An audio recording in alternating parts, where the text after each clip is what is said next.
తీసుకొస్తుంది. తెలంగాణ వాదులు వాళ్ళదైన పద్ధతుల్లో వాళ్ళు స్పందిస్తున్నారు సోషల్ మీడియాలో మిత్రులు. నిజమే, కొన్నిసార్లు వాళ్ళు పెడుతున్న పదాలు, వాళ్ళు వాడుతున్న పదాలు చూస్తే కూడా కొంచెం బాధ అనిపిస్తుంది. అంత హార్ష్గా ఎందుకు మాట్లాడుతున్నారు మా వాళ్ళు అని. కానీ మీలాంటి వాళ్ళకు అదే సరైందేమో అనే భావన వచ్చేటట్లు ఉంది మీ ప్రవర్తన. ఎందుకంటే 2004లో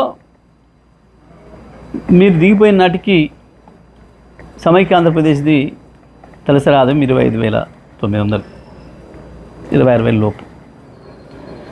ఇక ఆ తర్వాత మీకు పరిపాలన సంబంధం లేదు.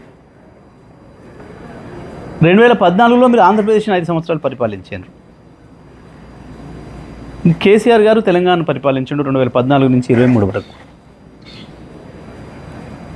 మొత్తం భారతదేశంలో ఏ రాష్ట్రంలో రానటువంటి ఒక అభివృద్ధి ఒక్క తెలంగాణ రాష్ట్రంలోనే వచ్చింది.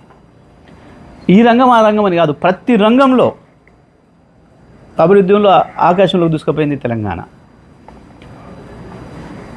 5 సంవత్సరాలు మీరు అక్కడ పనిచేసినారు ఆంధ్రప్రదేశ్ ప్రత్యేక ఆంధ్రప్రదేశ్ ముఖ్యమంత్రిగా. అక్కడ పెరగలే ఆ పద్ధతుల్లో తలసరి ఆదాయం. ఒక తెలంగాణనే సమైక్య ఆంధ్రప్రదేశ్ నుంచి విడిపడ్డ నాడు కేవలం 1,12,000 తలసరి ఆదాయం ఉంటే ఇవాళ 3,60,000 వచ్చింది, 3,70,000 వచ్చింది దాదాపు. ఇవాళకి కూడా నీ ఆంధ్రప్రదేశ్ తలసరి ఆదాయం 2.5 లక్షలే. చంద్రబాబు నాయుడు గారు దీనికి సమాధానం చెప్పాలి మీరు.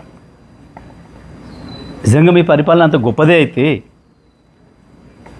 ఎందుకు మీరు ప్రత్యేకంగా పరిపాలించిన ఆంధ్రప్రదేశ్లో తలసరి ఆదాయాన్ని అభివృద్ధి చేయలేకపోయారు? ఆంధ్రప్రదేశ్ మీద మీకు ప్రేమ లేకనా? ఎందుకు లేదు 4 రోజులు ఉండి వాడుకొని పారేసే రాష్ట్రం కదా, మళ్ళీ ఎట్లాగా హైదరాబాద్లోనే వచ్చి డెవలప్ అయ్యి హైదరాబాద్లో కదా ఉండేది అన్న భావనతోనే ఏమనుకోవాలి మిమ్మల్ని? భారతదేశంలో మిగతా ఏ రాష్ట్రంలో కూడా మోడీ గారి డబుల్ ఇంజన్ రాష్ట్రాలు 25 ఏళ్ళుగా మోడీ గారి పరిపాలనలో ఉన్న గుజరాత్తో సహా ఉత్తరప్రదేశ్, మధ్యప్రదేశ్, రాజస్థాన్తో